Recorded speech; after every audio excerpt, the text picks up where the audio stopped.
참 예수님, 잘 들리세요? 네, 인천에서 왔습니다. 김현우 바오로 신부입니다. 만나서 반갑습니다.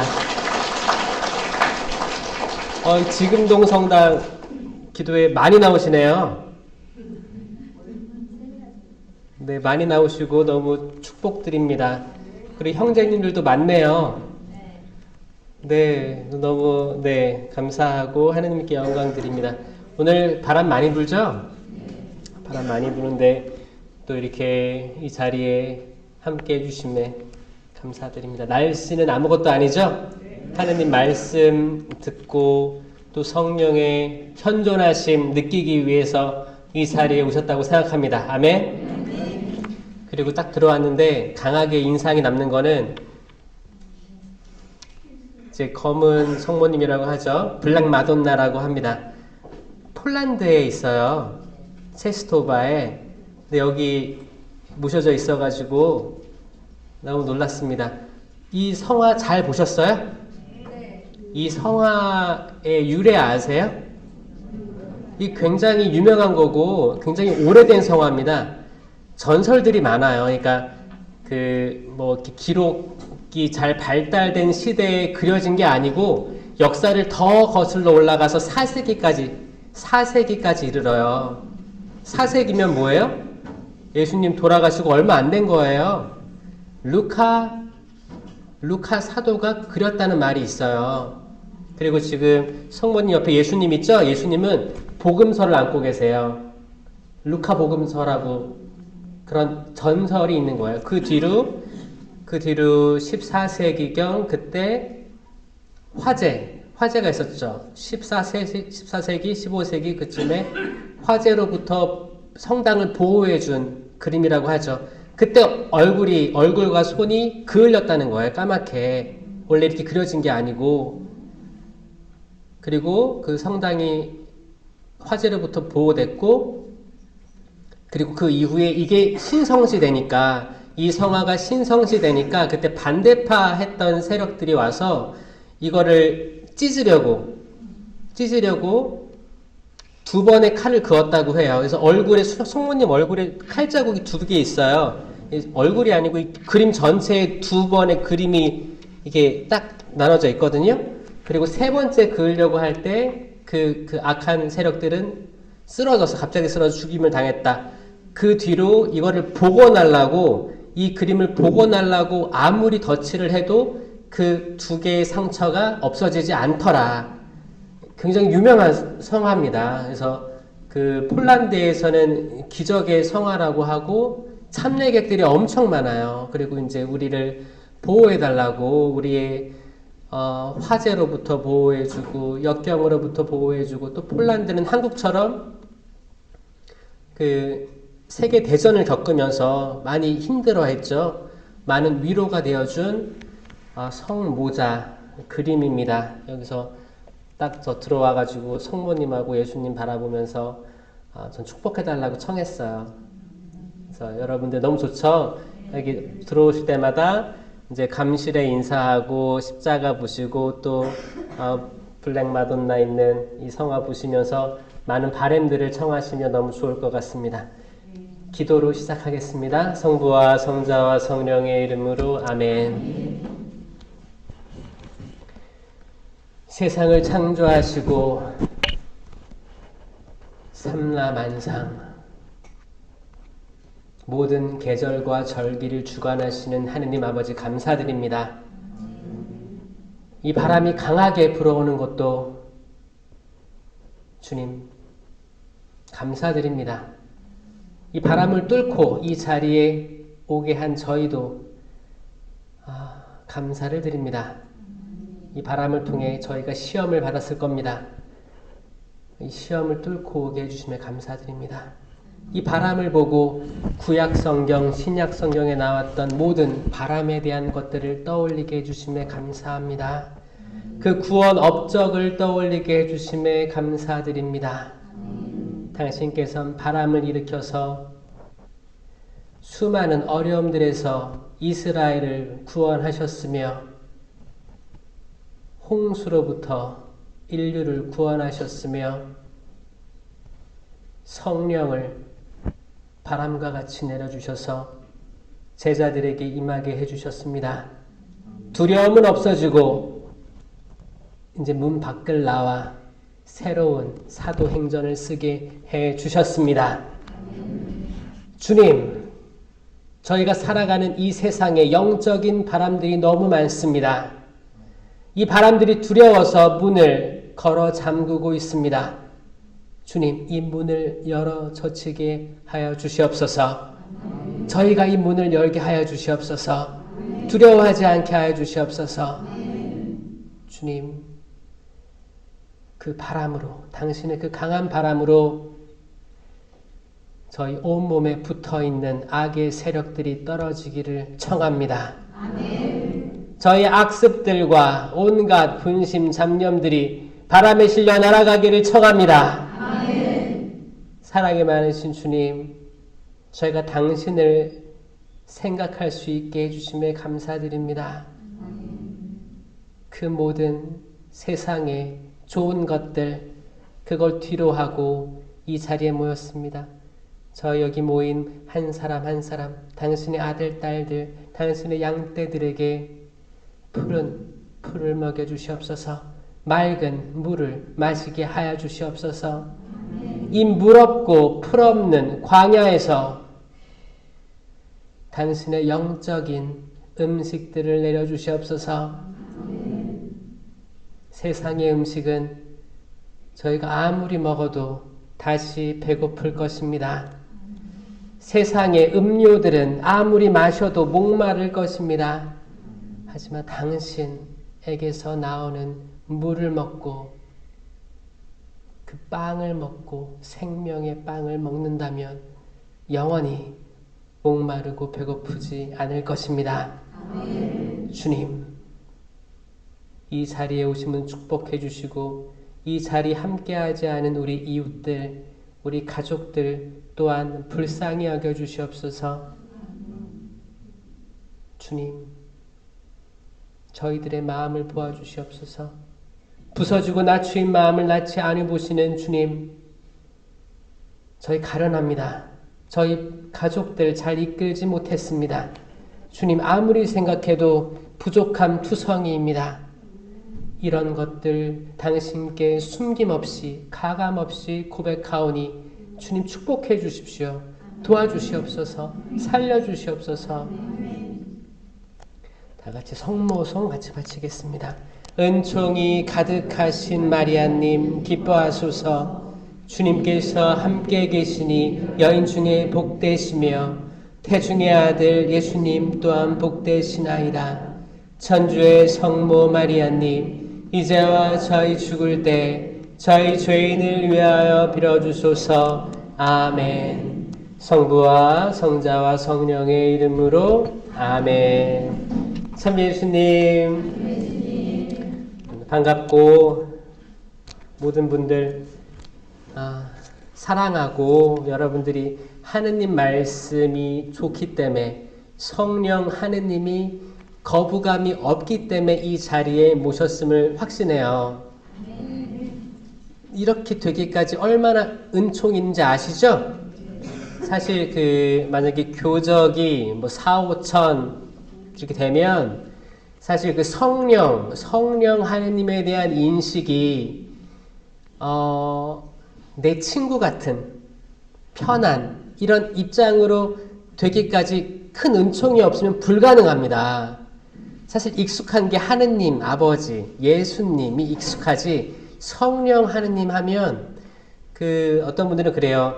개신교가 막 떠오르고 그냥 이상해요. 무서워요. 이런 분들도 많습니다. 하지만 여러분들은 너무너무 친근감이 있죠. 이거 은총이에요. 은총 아니면 불가능합니다. 축복드립니다. 축복드려요. 그리고 기도에 꾸준히 나오셔서 이 공동체 유지해 주시기 바랍니다. 옆에 온 사람들 보세요. 인사 좀 하세요. 잘 기억하시고 또 다음에 또 초대하시고. 얼마나 멋지고 이뻐요 다들. 네, 잘 오셨습니다.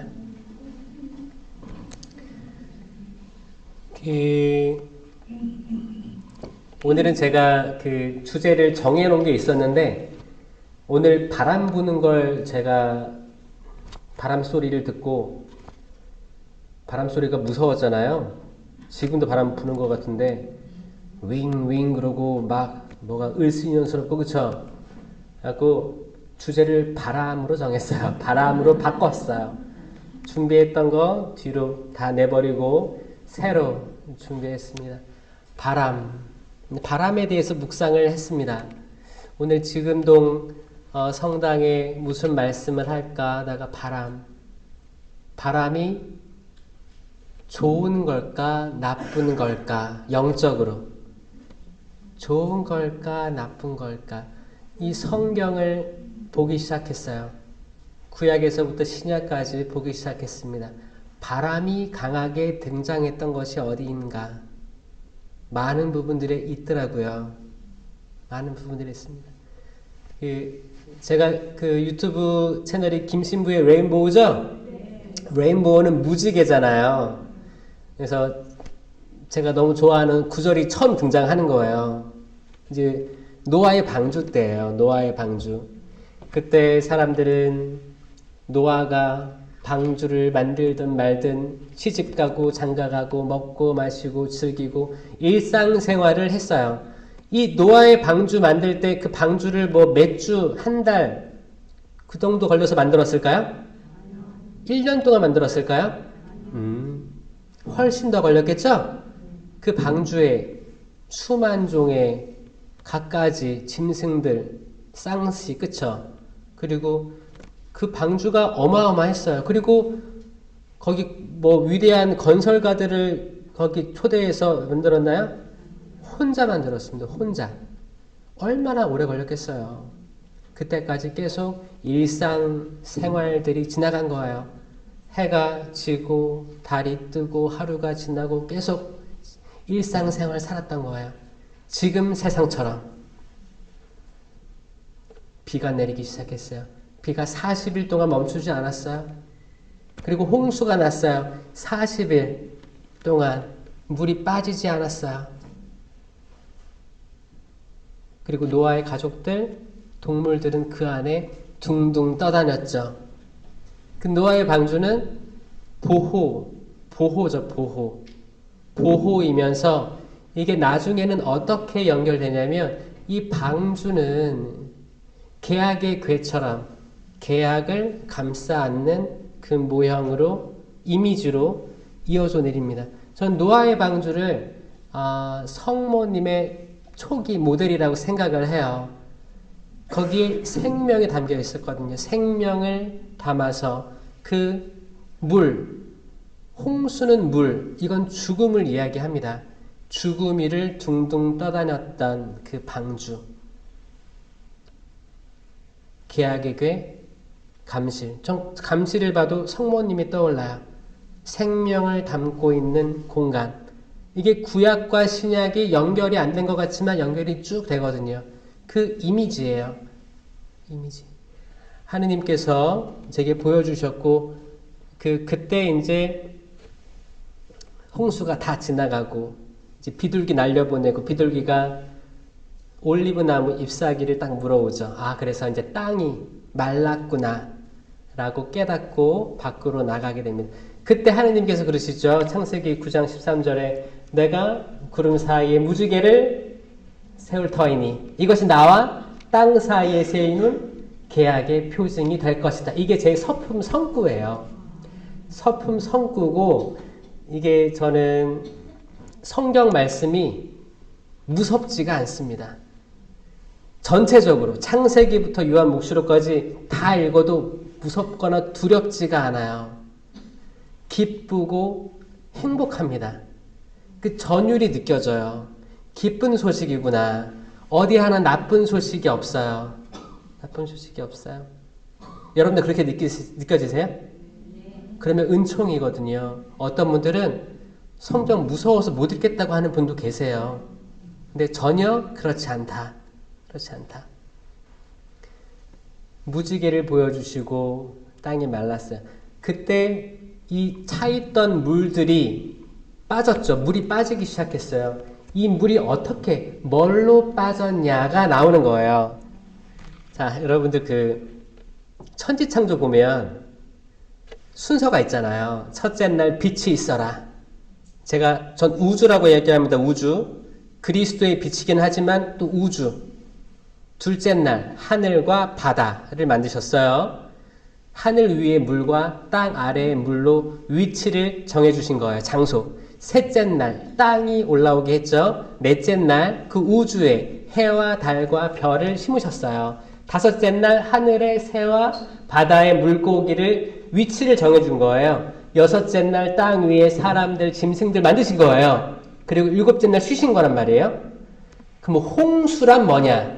이건 땅 아래에 있어야 될 물이 땅 위로 올라온 사건입니다. 이건 창조를 거스른 사건이었어요. 물고기는 물 아래 살아야 생명이죠. 사람은 땅 위에 살아야 생명이죠.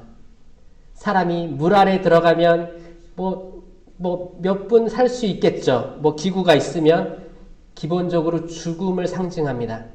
그렇죠? 물 속에는 물고기가 살아야 되고 땅에는 사람이 살아야 되는 거예요. 근데 땅 위로 물이 넘쳐 흐르고 땅은 곧 죽음이 됐습니다.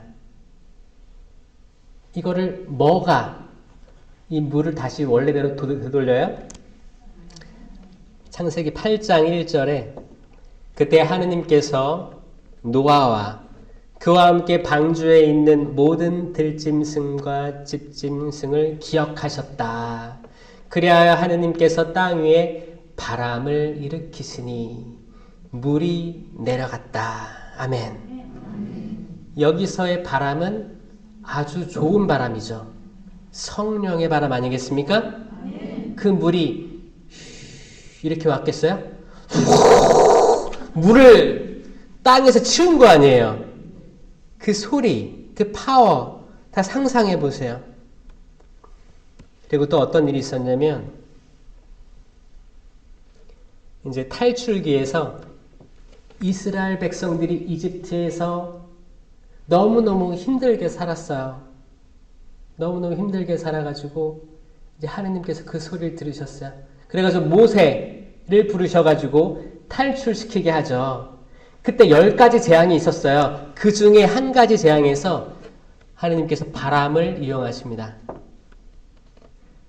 모세가 이집트 땅 위로 지팡이를 뻗자 주님께서 그날 온종일 그리고 밤새도록 그 땅으로 새바람을 몰아치셨다. 아침이 되어 보니 새바람이 이미 메뚜기 떼를 몰고 와 있었다. 메뚜기 재앙 기억나세요? 그거요. 탈출기 10장. 그리고 메뚜기가 왔잖아요. 다 먹어치웠잖아. 그때까지 파라오는 회개 안 했죠? 그럼 메뚜기가 있었는데 또 메뚜기가 항상 있으면 안 될 거 아니에요? 메뚜기에 가야 될 거 아니야? 또 어떻게 해요? 주님께서는 바람을 매우 세찬 한이바람으로 바꾸셨다. 그 바람이 메뚜기 떼를 몰고 가서 갈대 바다로 쳐넣으시니 이집트 온 영토에 메뚜기가 한 마리도 남지 않았다. 라고 되어 있습니다. 갈대 바다로 쳐넣으셨다. 그 말씀은 뭐예요? 이미 이집트 그 백성들이 어떻게 죽임을 당할지 이미 메뚜기 떼로 보여주시는 거예요. 메뚜기 떼, 요엘 예언서에서 보면 메뚜기 떼는 그 군대, 무리들을 이야기합니다. 백성들, 이민족들 막 쳐들어오는 거야. 메뚜기 떼처럼. 그 메뚜기 떼가 먹고 남은 걸 황충이 먹어 치워버렸다. 하나도 안 남았다. 이렇게 얘기하잖아요. 싹 먹고 가는 그런 이미지예요. 그 메뚜기마저도 바람으로 다 몰아내셨어요. 이집트 백성이 볼 때 이 바람은 좋은 바람이에요? 나쁜 바람이에요? 처음에 몰고 올 때는 나쁜 바람, 돌려보낼 때는 좋은 바람이죠. 잘 보세요. 바람은 항상 좋고 나쁨이 다 있었어요. 구약을 보면. 그리고 이스라엘 백성이 이제 홍해를 건넙니다. 주님께서는 밤새도록 거센 쇳바람을 바닷물을 밀어내시어 바다를 마른 땅으로 만드셨다. 아멘. 그래야 바닷물이 갈라지자 이스라엘 백성들은 마른 땅을 밟고 지나간 거예요. 이거를 묵상할 때 여러분들 상상해 보세요. 물은 죽음입니다. 죽음이 치워지고 사람이 걸어다닐 수 있는 마른 땅이 드러난 거예요. 다시 창조로 돌아가는 거예요. 창조. 새로운 창조가 시작되는 거예요. 내가 살아보니까 다 죽음의 문화밖에 없어. 내 주변에. 내 친한 친구들도 항상 부정적인 말하고 실망스러운 이야기 전하고 공동체 간의 불화 내용 전하고 누구 이랬대 얘기하는데 다 부정적이야. 다 절망적이야. 이런 것들 많이 들으면 들을수록 어때요? 맴돌아가지고 잠자려고 누웠다가도 계속 떠올라. 그러면 잠이 와요, 안 와요? 안 오고 뜬 눈으로 밤샐 때도 있습니다. 그렇죠? 그럴 때 제 영상 보세요. 제 영상 틀어놓고 제가 요즘에 연락을 많이 받습니다. 이메일로 연락을 받고 또 이렇게 문자로도 연락하고 그러는데 그때 어떤 사람들이 그렇게 얘기하냐면 제 영상을 막 듣고 보고 거기 해외에서도 신부님 제가 해결되지 않았던 치유들이 일어났습니다. 깨닫게 됐습니다. 제 과거를 깨닫게 됐습니다. 제가 가족 간에 있었던 그런 불협화음 같은 것들이 어떤 깨달음으로 인해서 치유가 됐습니다. 라고 이야기하는 사람도 있고요. 어떤 분들은 신부님 제가 불면증이 나았어요. 신부님 영상 틀어놓으면 잠이 잘 와요. 그러는 거예요. 이게 칭찬인지 아닌지 모르겠어요. 근데 잠이 안 오던 사람이 틀어놓고 자니까 어느새 잠자고 있더라는 거예요. 저는 그냥 기분이 좋았어요. 기분이 좋았어요. 우리가 어떤 앞길을 가야 되는데 우리가 예를 들어서 뭐 음악 봉사자는 음악 봉사자로서의 어떤 미래를 예측하고 연습하고 해나갈 거 아닙니까? 그리고 이제 뭐 봉사 대표를 맞았거나 그럴 때 큰일이 있을 때 뭔가를 내가 상상하고 이끌어 나가야 되는데 내 앞이 다 바다처럼 보일 때가 있어요. 그 바다도 에메랄드빛 이쁜 바다가 아니고 칠흑같이 어두운 바다처럼 보일 때가 있습니다. 근데 여기를 건너가야 돼. 건너가야 돼. 그럼 이 바다가 물러가길 기도해야 되지 않겠습니까? 그게 성령의 바람으로 치워진다. 아멘? 성령의 바람으로. 그 구약을 떠올리는 거예요. 구약에서 그 홍수도 바람으로 떠밀려갖고 홍해바다 건널 때도 바람이 그렇게 만들었구나. 주님, 제 앞에 있는 이 바다를 치워주십시오. 주님, 제가 가족을 이끌기에도 벅찹니다. 바다 같아요. 칠흑같이 어둡고 안 보입니다. 앞이 안 보입니다.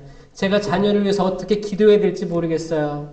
제가 제 배우자를 위해서 어떻게 해야 될지 모르겠습니다. 제 부모님 위해서 어떻게 할지 모르겠어요.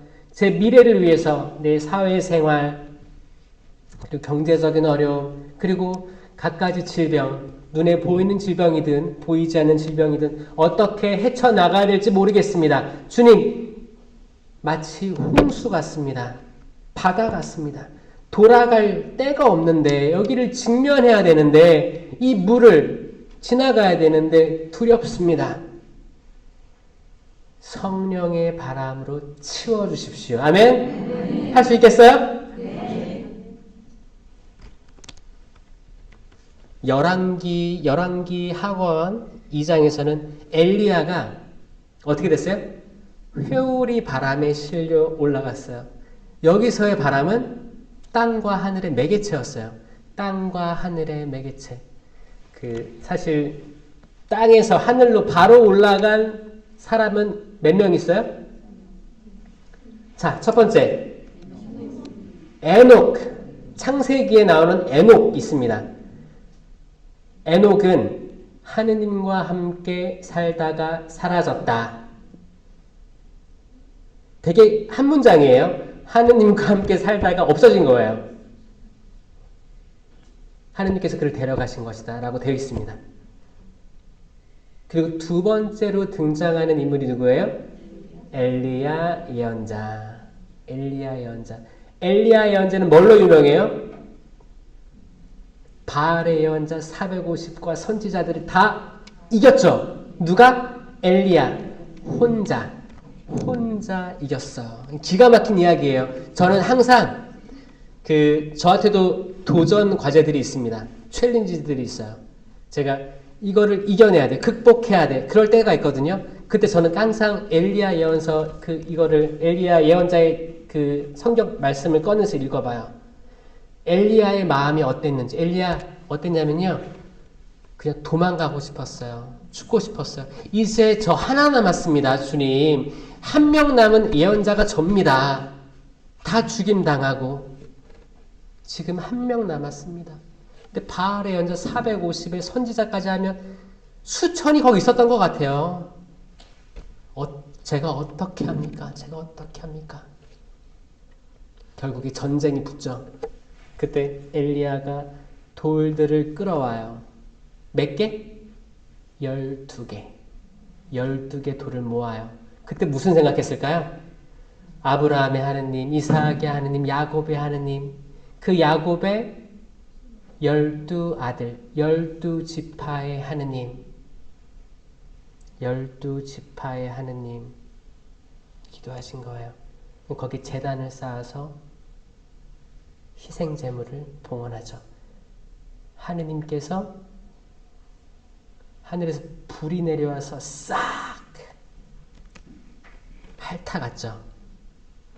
그리고 바알의 예언자 선지자들은 몸에 막 칼로 그어가지고 피가 나오게 하면서 자해를 하면서 막 이렇게 춤을 추고 신을 찾은 거예요. 바알을. 근데 바알이 당연히 응답이 없죠. 죽은 신인데. 그쵸?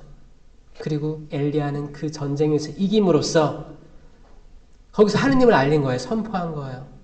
그리고도 좌절했어요. 이제 이제벨이라고 하는 아합 왕의 왕후죠. 왕후가 벼르고 있던 거예요.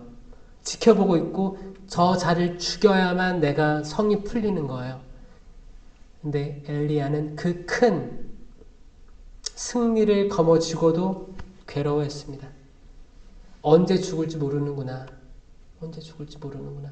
그래서 도망간 거예요. 도망가고 쓰러져서 잠드니까 아무것도 먹고 마시지 못했어요. 그러니까 천사가 깨우죠. 이거 빵하고 물 있으니까 먹고 마셔라. 아직 너 가야 될 길이 많다. 이 가야 될 길이 천국이에요. 하느님 나라. 우리도 말도 안 되는 병력이 우리 앞에 있는 거나 마찬가지입니다. 이 영적인 싸움은 여러분 이게 1대 450 이상일 거예요. 엘리야처럼 우리도 이런 영적으로 전쟁을 경험하는 거예요. 여러분 주변에 있는 사람들 잘 떠올려 보세요. 내가 누구를 만났을 때 기쁜가? 내가 누구를 만났을 때 너무 괴로워지는가? 내가 누구를 만났을 때 어둠이 차오르는가? 내가 어떤 자리에 갔을 때 그런 유혹들이 커지는가? 내가 어떤 뉴스를 봤을 때 어두워지는가? 기쁨이 싹 날아가 버리는가? 항상 우리는 바알과의 싸움을 하는 거예요. 여기서 승리하시길 바랍니다. 아멘. 결국 여러분들은 여러분 스스로가 450 이상 되는 예언자들과 싸우고 있는 거예요. 바알의 예언자들. 때론 여러분들이 외로울 거예요. 나를 도와주는 이 없을 거예요. 내가 영적인 이야기를 하면 가족들하고 주변 사람은 영적인 이야기 듣는 걸 싫어할 거예요. 영적인 대화. 저는 어렸을 때 아버지랑 대화를 많이 못했죠. 그때 아버지는 제가 어렸을 때 성령 쇄신으로 완전히 자신을 봉헌한 사람이었습니다. 아버지는 저와 형을 잘 키우기 위해서 성령께 기도했고, 그리고 항상 저에게 성경 말씀을 읽게 했어요. 매일 오후 3시만 되면 앉아서 성경을 읽게 했어요. 그때 저는 그게 기분이 좋아요, 나빠요? 매일 오후 3시. 그래서 2시 50분만 되면 심장이 두근두근 하는 거야. 또 엄격하신 분이기도 했고, 쪼르르 앉아가지고 성경을 딱 펼쳐서 읽으면 이렇게 읽기에 1분, 2분을 주셨어요. 이제 덮으래요. 그래서 뭐 읽었어? 물어보는 거예요. 나는 처음에 그걸 물어볼지 몰랐어요. 아, 성경 읽으라고만 했으니까 그걸 외우라고 안 했을 거 아니에요. 읽었으니까 덮었는데 얘기해보라는 거예요. 제가 그때 알았죠. 아, 그냥 읽기만 했지 머릿속에 남는 게 없었구나. 이걸 매일매일 하니까 이제 읽기 시작할 때 어떻게 해요? 집중해서 읽게 되는 거예요. 집중해서 읽고 딱 덮어. 그래서 뭐 읽었어 오늘은? 그러면 5천 명을 먹이신 기적에 대해서 읽었어요. 그러면 궁금한 거 없니? 그러는 거예요. 에? 또 다음 질문이야. 나 그 질문 나올 줄 몰랐어. 그래? 나 그 읽기만 했지 외웠기만 했지 궁금한 게 없거든. 그랬나 보다 한 거지. 아, 그럼 질문까지 만들어야 되는 거야. 그럼 그 다음날 집중해서 읽고 이상한 걸 찾아야 되는 거야, 내가. 이상한 걸 찾아서 덮은 다음에 자신 있지, 이제. 뭐 읽었니? 아, 저 뭐 읽었습니다. 궁금한 거 없니? 이게 궁금합니다. 그럼 그게 무슨 말이라고 생각하니? 이게 그때는 굉장히 당황스럽고 어려운 대화였어요. 근데 저는 이게 영적인 대화였다고 생각합니다. 아멘? 세상에 어느 아버지가 아들과 그때 초등학교 가기 전 5학년, 6학년 그리고 중학교 1학년 이때 그 아이랑 이런 대화를 하겠습니까? 하고 있는 집이 있다면 그 자체가 축복이고 그 자리가 하늘나라라고 저는 생각을 해요. 그래서 여러분들 다 자녀들 컸죠? 그럼 손주, 손녀를 노려보세요. 손주, 손녀 그 아이들 클 때.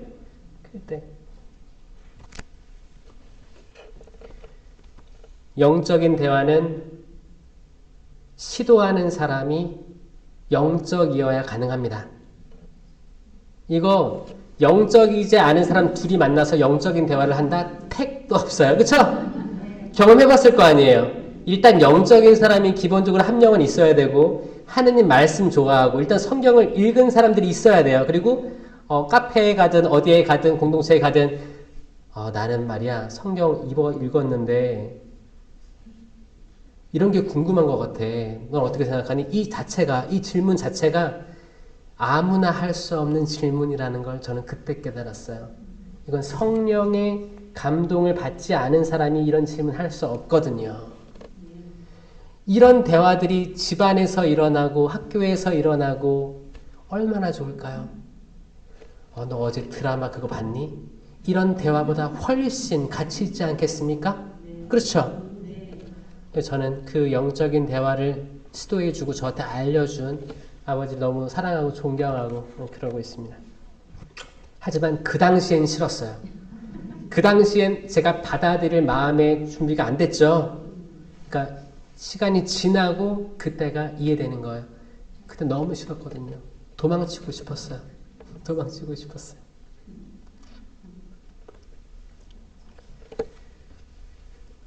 요나서가 4장밖에 없죠. 요나 1장은 그거예요. 하느님께서 요나야 너 니네베로 가서 회개하라고 알려야 돼 라고 했어요. 니네베는 이방인 민족이었습니다. 요나는 니네베가 너무 싫었어요. 싫습니다. 저 못합니다. 우리 민족의 원수들 못합니다. 그리고 도망가요. 그게 2장이에요.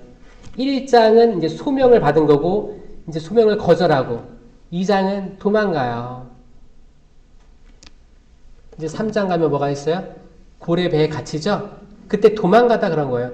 도망가다가 어떤 일이 있었냐면, 요나 1장 4절. 이제 도망가다가 주님께서 바다 위로 큰 바람을 보내시니, 그러니까 배를 타고 도망갔죠. 니네베가 이쪽이면 니네베 반대쪽으로 도망간 거예요. 이거는 죄입니다. 이쪽으로 하느님이 시켜주셨어. 너 이쪽으로 가야 돼. 이게 소명이야, 소명. 나에게 주어진 소명. 너 이번에 본당 기도회 회장을 맡아. 너 이번에 찬양을 맡아. 봉사를 맡아. 기도 많이 해야 돼. 뭐 다른 봉사단체 많죠? 이게 다 소명이거든요. 소명이 주어져. 그럼 어떤 사람은 이 소명대로 가는 사람이 있고 어떤 사람은 아유 저 못합니다 하고 도망가는 사람들이 있어요. 도망가는 사람이 있어요. 여러분 도망 많이 가봤어요? 있어요. 어디 본당에나 다 있습니다. 반대로 가는 거야. 그런데 기가 막히게 하느님이 쓰실 분들은 도망가더라도 잡아와요. 잡아와. 어떻게 잡아오느냐. 바람을 일으켜서 보내시니 바다에 큰 폭풍이 일어 배가 거의 부서지게 되었다. 그래서 뱃사람들이 요나에게 묻습니다. 당신 누구요? 왜 이런 폭풍이, 이런 바람이 몰려오는 것이요? 뭐 잘못한 거 없어? 그러니까 요나가 어떻게 해요? 저를 바다에 던지십시오. 제가 잘못한 것 같습니다. 그랬잖아요. 찔리는 거지. 나 때문에 다 죽을 순 없잖아. 저만 던지세요. 그러니까 큰 고기가 삼켜버렸죠. 그리고 그 배, 거기 고기 안에서 사흘간 갇혀있던 거예요. 사흘간 갇혀있으면서 뭐예요? 회개하죠. 회개하고 요나의 기도가 거기서 펼쳐집니다. 그때 기도는 뭐예요? 삼라반상 모든 것들을 섭리하신 하느님, 제가 어떨 때 다 당신 옆에 계셨고 지금 저는 이 상황입니다. 그거예요. 그리고 고기가 요나를 뱉죠. 땅에. 다시 생명이 주어진 거예요. 생명이 없어졌다가 생명이 주어진 겁니다. 부활. 그거의 예표예요. 요나가. 그러니까 이제 시장에서 나는 요나의 표징밖에 지금 세상에 보여줄 게 없을 것이다. 그렇게 얘기하는 거예요. 요나의 표징이 뭐예요? 죽음에서 생명으로 넘어가는 그 상황. 그 상황이에요. 그 상황들. 그게 예수 그리스도의 십자가죠. 생명나무의 열매라고 제가 계속 얘기하는 거예요. 성당은 들어와서 아이고 예수님 못 박히고 손도 뚫리고 다리도 뚫리고 엄청 아프겠다. 너무 제 죄 때문에 죄송합니다. 이러고 들어올 때가 아니고 예수님의 한 번의 희생으로 모든 이가 구원의 기회를 얻은 거잖아요. 얼마나 기뻐요. 그리고 십자가에 계신 예수님이 열매로 보이셔야 됩니다. 열매. 생명나무의 열매가 맺힌 거예요. 생명나무예요. 생명나무의 나무랑 십자가와 그 십자가라는 그 나무, 십자가라는 용어는 나중에 생긴 거고 그 당시에는 십자가란 말이 없었어요. 그 나무였어. 나무. 죄인은 나무에 매달리는 거였어요. 그게 십자가형이었어요. 어차피 나무를 만들었을 거 아니에요? 나무예요. 나무에 매달린 사람이 십자가형은 나중에 만들어진 말이에요. 나무에 매달린 형이에요. 나무에 달린 예수님은 생명나무의 열매가 되십니다. 이 생명나무의 열매는 이미 에덴에 있었어요. 에덴에 이미 있었어요. 창세기 2장에 이미 있었던 거예요. 구약에만 하느님, 신약에만 예수님, 지금 성령님, 이게 아니고 시작부터 나는 알파요 오메가다. 시작부터 마침까지 항상 삼위일체로 계십니다. 에덴에도 삼위일체가 있었던 거예요. 삼위일체. 예수 그리스도 이미 있었어요. 생명 그 자체이신 예수 그리스도가 생명나무의 열매로 존재를 했던 겁니다. 첫 아담과 하와는 이 생명나무를 먹게끔 이미 허락됐는데 어떻게 됐어요? 본이 탐스러웠던 선악과 나무에 눈이 가기 시작합니다. 이게 원죄의 시작이었어요. 제가 이건 많은 강의에서 반복되기 때문에 여러분들 아실 거예요. 지금도 여전히 선악과 나무를 먹는 분들이 많습니다. 어떻게? 우리는 판단할 때, 판단하고 정죄할 때 내가 선악과 열매를 먹는다고 생각하시면 돼요. 내가 같이 봉사하는 사람들끼리 서로 판단하고 정죄하고 나 봉사를 난 이렇게 하길 바라는데 이 사람은 다른 생각을 해. 그럼 넌 잘못됐어. 판단하고 정죄해. 이거랑 식별이랑 다른 겁니다. 식별은 할 수 있어요. 식별은 뭘로 해야 돼요? 열매로 해야 됩니다. 열매. 성령의 9가지 열매로 식별하시는 거예요. 이거 말고 식별 방법은 없습니다. 신부님, 저는 바로 보면 바로 느껴져요. 그거는 오류가 있을 수 있습니다. 그래서 항상 성령의 9가지 열매는 머릿속에 담고 계셔야 돼요. 그래서 제가 동작을 만들었잖아요. 그쵸? 동작을 제가 은사랑 열매를 만들었는데 이 열매만이라도 꼭 외우셨으면 좋겠어요. 사랑, 기쁨, 평화. 이거 기억나세요? 사랑, 기쁨, 평화, 인내, 친절, 선행, 성실, 온유, 절제. 이거를 맺으면 성령과 함께하는 사람인 거예요.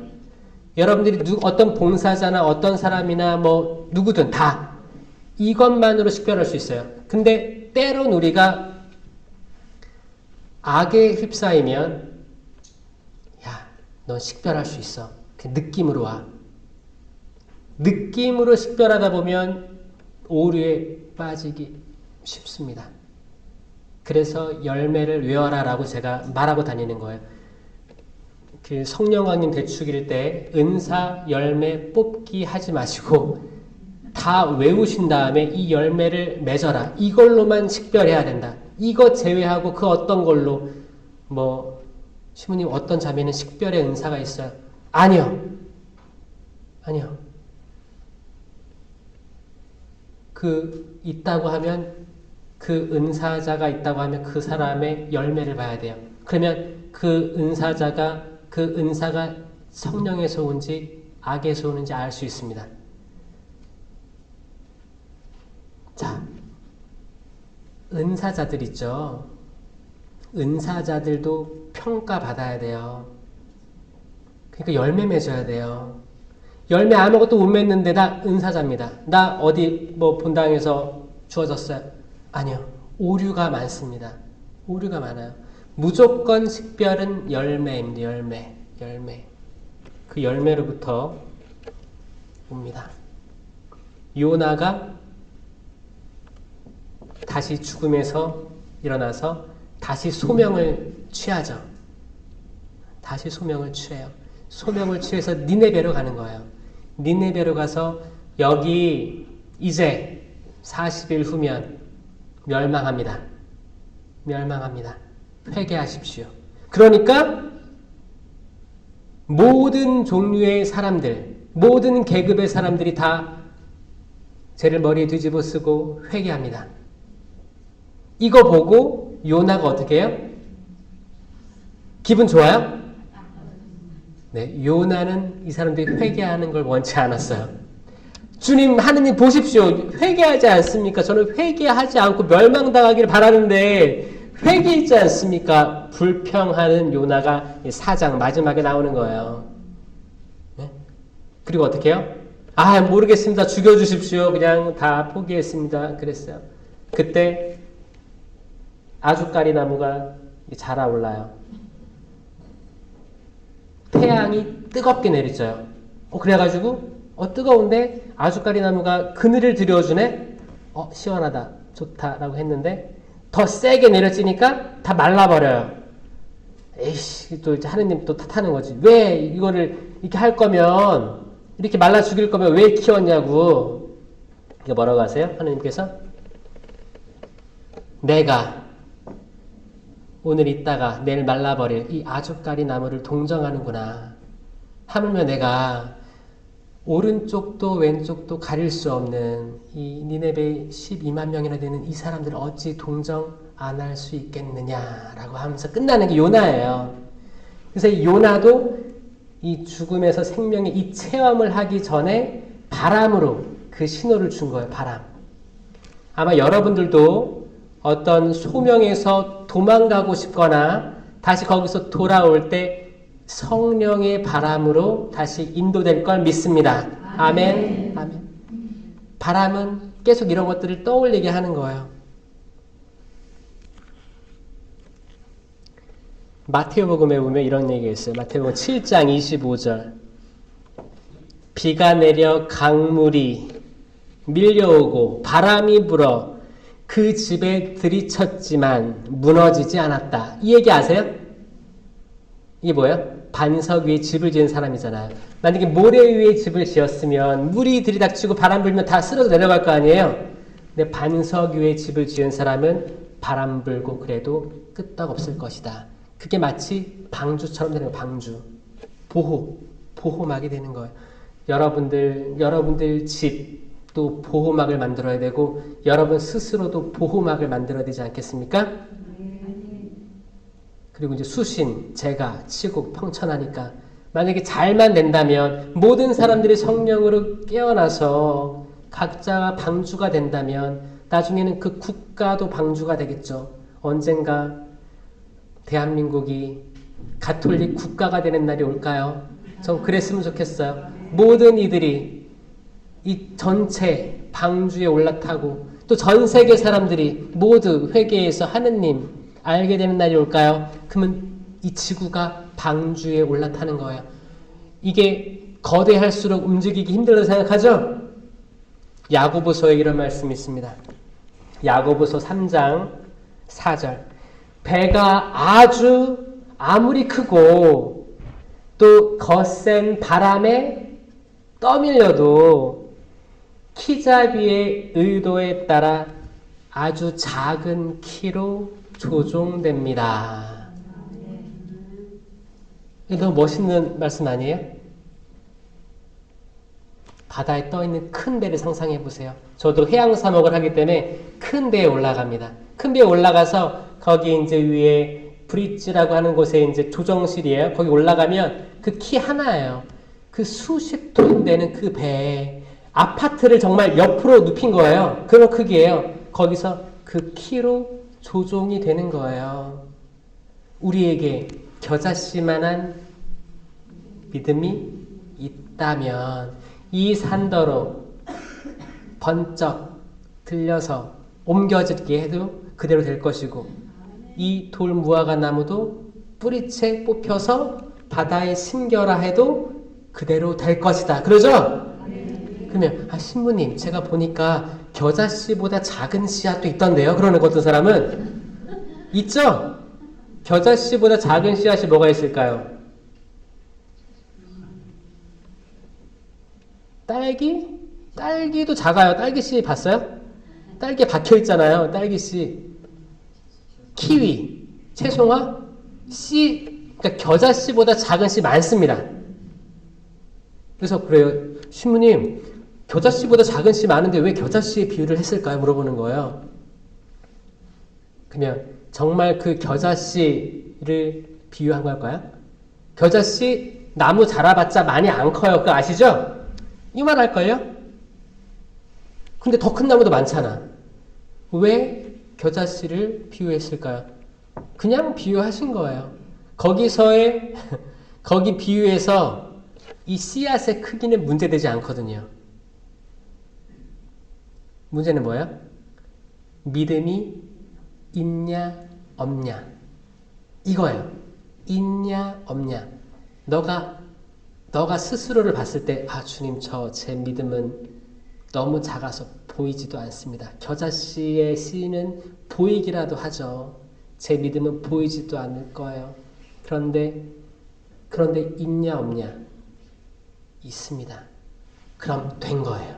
아멘? 아멘. 주님 저는 믿음이 너무 큽니다. 수박 같아요. 그거랑 주님 저 작지만 있습니다. 이거랑 차이가 있어요 없어요? 보이긴 차이가 있겠지. 근데 구원에는 차이가 있어요 없어요? 없다는 거예요. 아무리 작은 믿음이 있어도 있다는 거예요. 있냐 없냐 그 얘기 하시는 거예요. 믿음이 있습니까 없습니까? 있죠? 남과 비교하지 마세요. 맞아요. 여러분들 봤을 때 누구는 저 자매는 믿음이 이렇게 큰 것 같아. 저 자매는 이렇게 큰 것 같아. 저 형제는 대단해. 비교하지 마세요. 비교하지 마세요. 여러분들은 믿음이 있습니다. 아멘. 있으면 산을 옮길 거예요. 아멘. 방해물을 옮길 거예요. 아멘. 나무를 뿌리채 뽑아서 옮길 거예요. 아멘. 하늘에 있는 예수님을 땅으로 모실 거예요. 아멘. 아멘.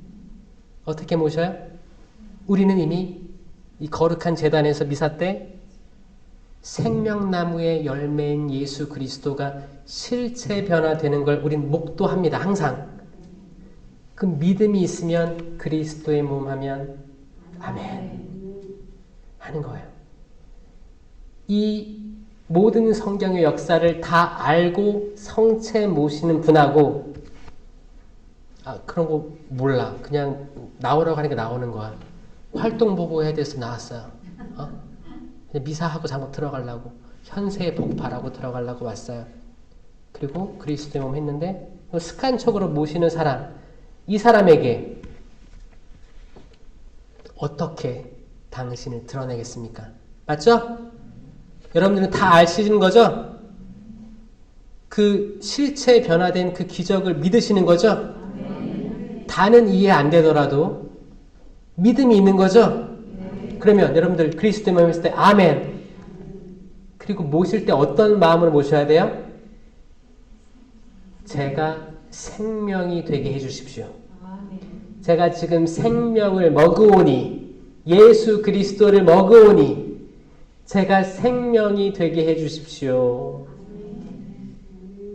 내가 생명을 먹으면 마리아가 되는 거예요. 마리아예요. 성모님입니다. 감실에만 성체가 있는 게 아니고 성체를 모신 여러분은 성모님이 되는 거예요. 아멘? 계약의 궤가 되는 거예요. 감실이 되는 거예요. 그럼 내가 밖으로 나가서 내가 하는 말과 행동은 어때야 돼요? 생명이 돼야 됩니다. 생명이 돼야 돼요. 기도회 끝나고 그냥 집에 가는 사람이 있어요. 냅다 가는 사람도 있어요. 생명이 있으면 고생했어요. 수고했어요. 따뜻한 말 한마디 할 줄 압니다. 내가 옆에 있는 사람인데 자매님 형제님 오늘 처음 만났지만 잘 나오셨어요. 또 다음에 봐요. 이 따뜻한 말 할 줄 알아요. 생명이 있으면. 내가 집에 가도 가족들에게 생명의 말을 할 수 있어요. 집에 가자마자 누굴 제일 먼저 만나요? 응? 처음 등장하는 그 사람 있잖아요. 있죠? 그 사람이 어떤 반응을 보여도 그런 거 있죠. 내가 가진 평화가 싹 달아날 때 있지 않아요? 바람처럼 진짜. 바람이 좋은 바람도 있고 나쁜 바람도 있잖아요. 이게 악마가 그렇게 하거든요. 메뚜기 떼가 날아오듯이 악이 싼더미처럼 쌓일 때도 있어요. 집에 가니까 집이 개판이야. 뭐 어떻게 됐어. 뭐 설거지 그대로야. 뭐 아들내미는 방에서 나오지도 않아. 뭐 갑자기 화가 확 올라옵니다. 그 누가 하는 거예요? 악입니다. 악이에요. 죽음이에요. 두려움이에요. 어두움이에요. 이거를 어떻게 식별할 수 있어요? 나한테 사랑, 기쁨, 평화, 인내, 친절, 선행, 성실, 온유, 절제 이 열매가 안 맺혔어요. 이거 무조건 어둠에서 오는 겁니다. 그렇게 식별을 하고 그럼 어떻게 해야 돼요? 재빨리 기도상에 촛불 켜고 주님 저 축복해 주십시오. 차라리 그 기도를 해야 돼요. 바로 리액션 들어가서 싸우지 말고 다툼하지 말고 이러다가 다 날아가는 거예요. 내가 이렇게 빌드업을 했잖아요. 거룩하게 당신과 가까워지고 싶어서 했어. 순식간에 앗아갑니다. 순식간에. 그거 방지해드리고 싶어요. 저는. 방지해드리고 싶어요. 집에 가자마자 사람들, 가족들 인사보다 차라리 성모님한테 거기 기도상에 있는 인사하고 촛불 켜고 한번 심호흡하고 그리고 가족을 만나는 것도 저는 굉장히 도움이 된다고 생각을 합니다. 그리고 또 집에 가기 전까지도 문제가 많을 거예요. 운전하는데 운전 막 이상하게 하는 사람도 있고, 그럼 막 쌍라이트 끼고 뭐 빵빵대고 욕하거나 그런 거 하면 순식간에 그 악의 바람이 다 앗아가는 거예요. 주님 축복해 주십시오. 축복해 주십시오. 이거를 입에 달고 다니세요. 그냥 10년 기도를 하든지 축복해 주십시오. 축복해 주십시오. 저 보호해 주십시오. 제가 이 사랑이 많고 생명이 가득한 이 마음을 유지할 수 있도록 도와주십시오. 언제까지? 다음에 성체 모실 때까지. 그러면 내가 성체 모시고 생명을 모시고 있는 이 삶이 유지되지 않겠습니까? 물론 어려울 거예요. 저는 방법을 제시하는 겁니다. 그쵸? 머리로 이해되죠? 그렇게만 된다면 얼마나 내가 지금 지상을 살지만 천국을 계속 살아가는 거겠습니까? 넘어지겠죠. 넘어지는 것도 두려워하지 마세요. 하느님께서 이렇게 좋은 걸 주셨는데 나쁜 게 왔어. 나쁜 거라고 어떻게 거절할 수 있겠습니까? 라고 얘기했던 바오로 사도, 또 욥도 그렇게 기도했어요. 바오로 사도 기뻐하라고 했죠? 필리피서에서. 그 편지 쓰여질 때가 감옥에 있을 때였어요. 바오로 이제 생이 얼마 남지 않았을 때였습니다. 나는 하늘로 올려지는 포도주로 받쳐주고 있습니다. 이제 때가 됐습니다. 나는 달릴 길을 다 달렸습니다. 의로움의 화관이 나를 기다릴 겁니다. 기뻐하십시오. 거듭 말합니다. 기뻐하십시오. 이거 너무너무 기쁜 얘기 아니에요? 그러니까 뭐예요? 죽음이 다가오고 있다는 거 알고 있었어. 심지어 죽음이 옴에도 기뻐할 수 있는 게 정말 신앙이네요. 왜냐? 나에게 생명이 있는데 예수님께서 그러잖아요. 너희의 목숨을 육체적인 죽음을 주더라도 영원히 죽을 수 없는 그들을 두려워하지 마라. 아멘? 우리 다 공심판이 있고 사심판이 있잖아요. 결국 우리는 사실 죽어가고 있어요. 살아가고 있다고 하죠? 죽어가고 있는 게 맞습니다. 과학적으로 맞고 신앙적으로 맞아요. 죽어가고 있습니다. 왜냐? 우리는 생일은 확실히 알고 있잖아요. 네? 근데 장례식은 모르죠. 우리 장례식은. 그쵸? 모르죠? 죽어가고 있지만 그때는 모르는 거예요. 이게 냉혹한 현실이죠. 근데 이것도 기쁘게 받아들일 수 있는 거예요. 왜냐? 바오로 사도가 그랬고 또 예수님이 그랬잖아요. 그때 예수님이 라자로를 일으키고 라자로가 영원히 살았어요? 아니요. 또 죽었을 거예요. 그걸 말하는 게 아니고 우린 영원한 생명을 이야기합니다. 그러니까 이 한 생명 살아있다가 잠깐 있다 가는 거예요. 이주민이에요. 이주민. 에덴 동산에서 추방돼서 나와서 살다가 하느님을 알게 되고 다시 에덴으로 돌아가는 역사를 이루고 저희는 떠나는 거예요. 그 얘기했죠. 제가 요한묵시록 22장 마지막 장에 생명나무에 대해서 이야기 나오는 거예요. 내가 생명나무 열매를 먹게 해주리라.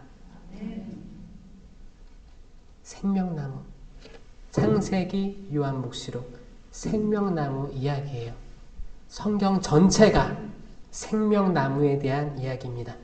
신명기 내가 생명과 죽음, 축복과 저주를 너희 앞에 준다. 자유의지로 선택해라. 그거거든요. 우리가 항상 생명을 취할 수 있었으면 좋겠습니다. 생명이 눈에 보였으면 좋겠어요. 아담과 하와는 생명이 보이지 않았어요. 안타깝게도. 생명이 눈앞에 있는데 보이지 않았습니다.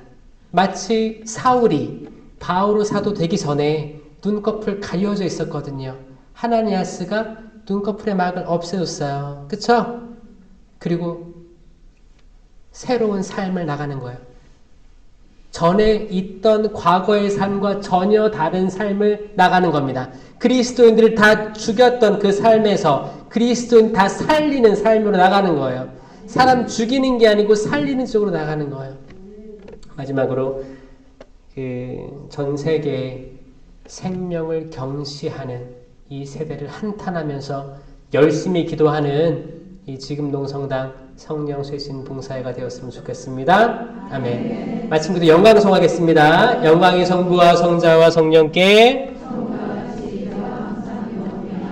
성부와 성자와 성령의 이름으로 아멘. 감사합니다. 참 예수님. 은총의 밤인가요? 은총의 밤입니다. 성령의 바람이 불어오는 게 느껴지십니까? 그러면 여러분들이 어떤 계절이든 어떤 날씨든 기분이 좋아질 수 있어요. 사실 좋아야 되거든요. 사실 그 하느님이 세상을 창조하시고 섭리하셨잖아요. 다 좋을 거예요. 다 잘 될 거예요. 보시니 참 좋았어요. 잘 될 겁니다. 우리를 때론 점령하는 어두움의 생각들은 이 끝을 헤아리기가 어려워요. 어두움의 생각은 어두움의 또 상상력이 포함돼가지고 어두움의 그 지하 끝까지 내려가는 힘을 가지고 있습니다. 여기서 해방되고 싶으시죠? 해방되셔야 됩니다. 그 사슬에서 풀려나야 됩니다. 그래서 성 미카엘 대천사께 드리는 기도 잘 하시죠? 그런 것도 하시고 그 해방기도라고 하는 그 소구마, 사실 소구마는 우리가 매일매일 하고 있어요. 언제 나와요? 주님의 기도 때 나와요. 악에서 구하소서. 이 주님의 기도 마지막에 있는 악에서 구하소서만 반복해도 구마예요. 그 구마라고 해서 뭐 영화에서 나오는 뭐 의리의리한 거 뭐 십자가 이만한 거 하고 뭐 이게 아니고 그건 다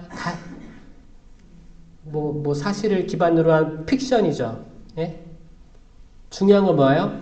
악은 있고 그 어두움이 있는 듯 없는 듯 보일 때가 있고 때론 강하게 역사하는데 이거는 많지 않아요. 많지 않기 때문에 여러분들 쉽게 볼 수 없을 거예요. 그래서 그런 분들이 여러분들 앞에 나올 리 없어요. 그래서 그런 거 없고 그냥 우리 일상에서 보여지는 눈에 보이지 않는 악한 역의 세력이 사람들을 통해서 나에게 대적하는 거예요.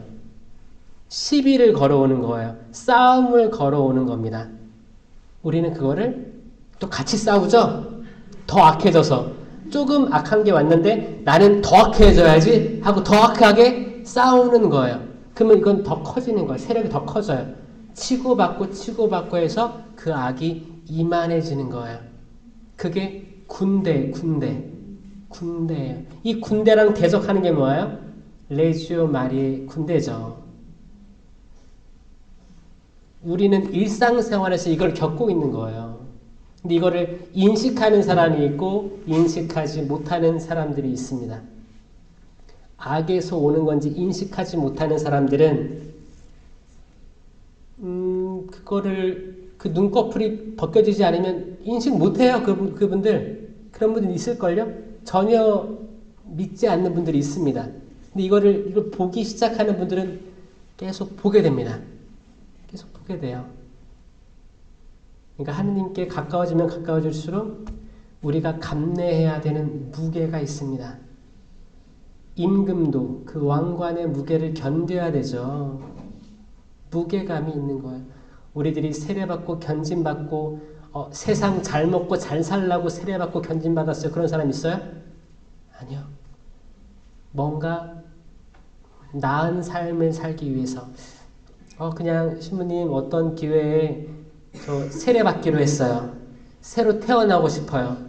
이 세상 한 번 살아가는 인생인데 좋은 인생 살아가고 싶어요 라고 세례 노크하는 사람들이 있습니다.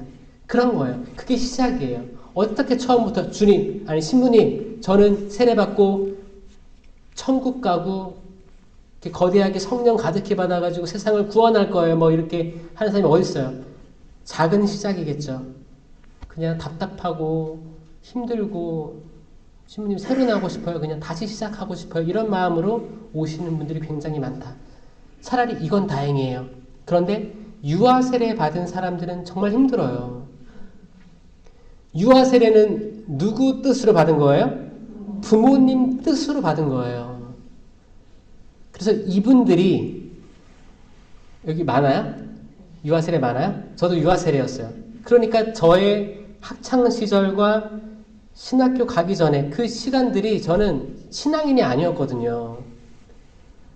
너무 세상 걸 좋아했고 세상 사람들하고 어울렸고 기쁨을 찾으려고 했고 세례는 몇십 년째 신앙인이었는데 정작 저의 삶은 오히려 더 악했어요. 왜 그렇겠어요? 세례는 받았지만 그게 내 자유의지로 받은 게 아니었기 때문에 그때 누가 해줬어야 됐어요? 그거를 대부 대모가 해줬어야 되는데 못 해준 거예요. 잘 만날 일이 없었어요. 이끌어가지 않았어요. 성당에 이끌어가서 하느님에 대해서 성경 말씀 가지고 나누질 않았어요. 이거를 대부 대모가 해야 되는데 자 여러분들에게 물어볼게요. 나는 유아 세례다. 손 들어보세요. 네. 자 여러분들의 세례는 부모님의 신앙으로 받은 거죠. 그래서 마치 이스라엘 백성처럼 처음 선택받은 그 사람들처럼 오랫동안 신앙생활을 했던 거예요. 이거는 구원입니다. 좋은 거예요. 사실 좋은 거예요. 좋은 건데 쭉 유지해 주시니까 좋은 거예요. 그런데 신약에서 뭐라고 했어요? 너희보다 먼저 세리와 창녀들이 먼저 하늘나라 갈 거다라고 한 거예요. 이스라엘보다 이방인들이 죄인들이 먼저 하늘나라 갈 거다. 처음에는 이스라엘이 천국 간다고 선포한 거예요. 하느님께서 뽑아 세운 거예요. 그러나 너희보다 먼저 가게 될 것이다 라고 한 거예요. 그거는 비교한 뭐예요? 마지막에 세례받은 사람들 자기 자유의지로 다시 태어나고 싶습니다. 자유의지로 온 사람들이 있다는 거예요. 그러니까 첫째가 꼴찌되고 꼴찌가 첫째 되는 이들이 있다라고 한 게 병상에서 돌아가시기 전에 대세 받을 때 한마디 표 못하지만 다 들리시거든요. 이분들 세례 그 교리를 대충 받아요. 근데 간절하게 눈물을 흘리시면 세례 받고 돌아가시는 분들이 있어요. 이분들 오히려 굉장히 순수하실 때 돌아가시는 거거든요. 그러니까 뭐예요? 유아 세례 주는 거 좋은데 유아 세례 줄 때 그 무게감을 느끼면서 하는 가족이 얼마나 되느냐도 우리가 잘 성찰해야 될 부분인 것 같아요. 그렇죠? 말 들어보니까 다 맞는 것 같아요. 저는 사람들이 그래요. 신자분들이 잘 설명을 해서 이해가 잘 된다는 분들이 있어요. 그것도 저는 은사라고 생각을 하거든요. 은사겠죠. 지혜의 말씀 은사나 지식의 말씀 은사나 다 여러분들 그거 다 가지고 있고 필요하고 개발해야 되는 거 아시죠? 그 공동체 유익을 위한 은사들이 있어요. 이건 공동체 유익을 위해서만 써야 됩니다. 공동체가 같이 발전할 수 있게. 9가지 은사가 뭐예요? 지혜의 말씀 은사. 이것도 제가 동작으로 만들었죠? 지혜의 말씀 은사. 이거 뭐예요? 이 쌍안경 멀리 본다고 했잖아요. 멀리 보는 게 뭐예요? 하느님의 눈으로. 내 눈으로 아니고 눈 감고 봐도 지혜의 말씀 은사는 보이는 거예요.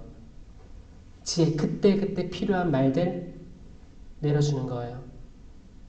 사람 입술로. 그럼 이게 우리 가족에서 필요할까 안 필요할까요? 필요합니다. 여러분들 자녀랑 다툴 때, 배우자랑 다툴 때, 뭐가 안 맞았을 때, 비즈니스상 어떤 상황이든 그때 지혜로운 하느님의 시야로 해결할 수 있는 말들이 튀어나와야 돼, 안 튀어나와야 돼요? 나와야 됩니다. 나와야 돼요. 솔로몬 왕처럼 나와야 되는 거예요. 또 지식의 말씀 은사는 머리에 손을 대라고 했죠. 그래가지고 성경 말씀들이 그때 적재적소에 딱 튀어나와야 돼요. 필요한 것들. 그럼 이거의 전제는 뭐예요? 성경을 읽어야죠. 그렇죠? 로또를 사야지 로또 당첨을 기다릴 거 아니에요? 그럴 거 아니에요? 성경을 내 평상시에 안 읽어. 그러면 이 은사를 구하는 게 앞뒤가 맞아요? 틀려요? 틀린 거예요. 그 다음에 믿음, 기적, 치유는 3개 따라다닌다고 했잖아요. 믿음, 기적, 치유 같이 가는 거예요. 믿음, 기적, 치유라고 외우라고 했잖아요. 믿음, 기적, 치유. 믿음이 있어야 기적이 일어나고 치유가 일어나고 이거 다 저도 믿음이 있으니까 이 제단에서 성찬의 전례할 때 믿음으로 하느님의 성령이 부족한 사제를 통해서 이 축성되는 재병, 이 실체 변화의 기적을 좀 바라는 거거든요. 기적이 일어나는 거예요. 치유는 영적인 치유가 있고 내적 치유, 육적 치유가 있어요. 이 영적인 치유에서 구마가 들어가는 거고 구마가 큰 게 아니에요. 작아요. 이 치유 안에서 한 부분일 뿐이에요. 영적 치유가 있고 내적 치유는 내 상처 치유가 되는 거예요. 상처 치유. 상처 치유가 있고 육적 치유가 있는 거예요. 그래서 그런 치유들은 구마도 계속 해야겠지만 악에서 구하소서. 그 주님에게도 마지막 부분만 반복하면 되는 거예요, 사실. 그리고 이제 10년 기도하시던가. 계속 바알의 450 예언자들, 선지자들과 싸운다는 마음으로 그 기도하시면서 이겨내야 되는 거고, 그럼으로써 내가 과거가 이해되어지고 내가 과거에 받았던 상처, 부모님에게 온 상처, 내가 과거에 어떤 경험들의 트라우마에 대한 상처 이런 것들이 깊숙이 있는데 이거를 고해성사로 풀어낼 때 나는 치유된 내적 치유가 일어나는 거예요. 그렇게 되면 어떻게 돼요? 어떤 분들은 육적 치유까지 옮겨갑니다. 이게 사실 치유의 흐름이었어. 예수님 시대 때 내 죄는 용서받았다. 먼저 말씀하시고 자, 들 것을 들고 집에 가거라 라고 하잖아요. 이 흐름을 보여주시는 거거든요. 그게 클 거예요. 그래서 믿음, 기적, 치유했죠. 그 다음에 입에 손대고 신령한 언어, 예언. 예언도 입으로 하는 거잖아요. 예언도 신령한 언어의 예언이 있고 한국말 예언이 있어요. 신령한 언어, 예언, 그 다음에 이렇게 해석. 이 해석은 신령한 언어로 예언을 했을 때 못 알아듣잖아요. 그때 해석의 은사를 가진 사람이 튀어나옵니다. 있어요. 해석이 있습니다. 해석, 식별. 마지막에 식별입니다. 식별은 딱 자르는 거죠. 식별은 꼭 성령의 9가지 열매로만 식별해야 된다. 내가 딱 봤을 때 이거는 악이야. 이거는 선이야. 이거는 마치 무당과 같은 거예요. 말도 안 되고 이거 약간 교만이죠. 교만으로 남들을 판단하고 내 뜻만이 오라라고 끌고 갈 수 있어요. 그 선장을 가진 배는 침몰할 거예요. 그래서 내가 어떤 그 성당에서 완장 차는 거 있죠. 내가 어떤 꿀이야 어떤 각 단체 장부터 해서 다양한 장들을 맡은 사람들은 더 이 열매에 대해서 반성하고 아침에 열매를 떠올리고 잘 때 열매 성찰을 하는 삶을 하지 않으면 처음보다 더 안 좋아집니다. 왜냐하면 악의 타겟이 되기 아주 좋은 자리에 있거든요. 자 보세요. 신부님의 자리, 수녀님의 자리, 단체장들의 자리 이거 아주 드러나 있기 때문에 타겟이 되기 좋습니다. 그래서 열매로 성찰하는 삶을 살아가지 않으면 처음보다 더 안 좋아지기 때문에 그 무게감을 가지고 생활하셔야 될 거예요. 오늘 예수님께서 그러시죠. 식사 초대할 때 부유한 사람 제발 부르지 말라고 바리사이들한테. 그때 뭐였어요? 그때도 끼리끼리 놀았던 거야. 끼리끼리. 내가 뭘 해주면 이 사람도 나에게 언젠간 갚겠지. 이런 마음 자체를 고발하는 거예요. 예수님. 상대방이 이걸 갚을 수 없을 사람한테 오히려 더 해줘라. 이게 얼마나 좋은 거냐면 많은 사람들이 전대사 얘기해요. 전대사 얘기하는데 전대사를 양도하는 게 맞죠. 양도하는 게 맞아요. 왜냐? 전대사는 하루에 한 번 주어줄 수 있어요. 그 특별한 기간에 주어줄 수 있는데 이게 나를 위해 쓸 수도 있거든요. 나를 위해 쓰면 나의 잔벌, 남아있는 벌들이 다 없어지는 거예요. 그럼 내가 새로 나겠지. 기분이 좋겠지. 그게 끝이에요. 또 나는 죄를 짓고 살아가잖아요. 다시 쌓이는 거예요. 벌이 쌓이는 겁니다. 그러면 이미 세상을 떠난 어느 연옥 영혼 내가 만날 수 없고 그 사람에게 보다 받을 수가 없어. 그 사람에게 양도해주는 그 기쁨이 얼마나 큰지 아세요? 진짜 커요. 그래서 묘지 방문하고 기도하고 성사 보고 전대사 기준 맞추고 아니면 뭐 희년 때 50년, 100년 이럴 때 희년 선포되잖아요. 그때 전대서도 허락되는 거예요. 그럴 때 재빨리 받아가지고 이거를 지금 전쟁으로 세상을 떠나고 있는 이들 중에 가장 버림받은 이에게 쓰고 싶습니다. 이거를 아는 분, 이런 기도가 나오는 분, 축복입니다. 축복. 그리고 우리는 전대사 신경 쓸 필요가 없는 게 뭐냐면 우리는 나중에 죽으면 우리 후손들이 또 가장 버림받은 영혼들을 기도해 줄 거거든요. 그게 내가 될 수 있는 거죠. 그렇죠? 그런 거죠.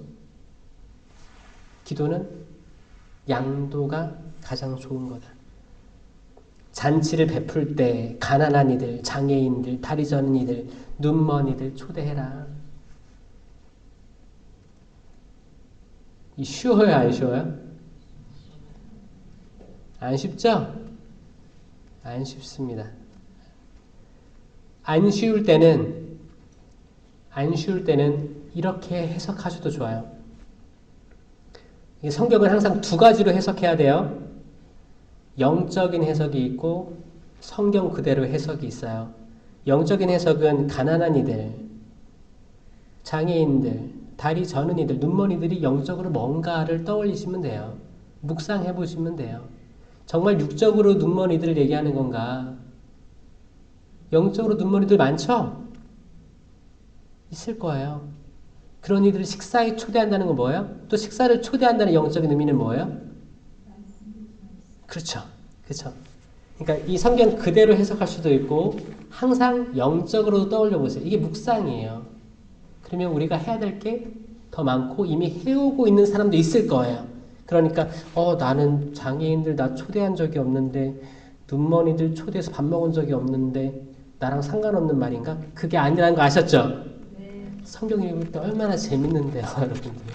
성경 읽으면서 그 말씀 섭취하고 생명으로 이제 눈이 열리는 거예요. 엠마오의 제자들처럼 말씀 다 듣고 그 길을 걸어가면서 다 들었잖아요.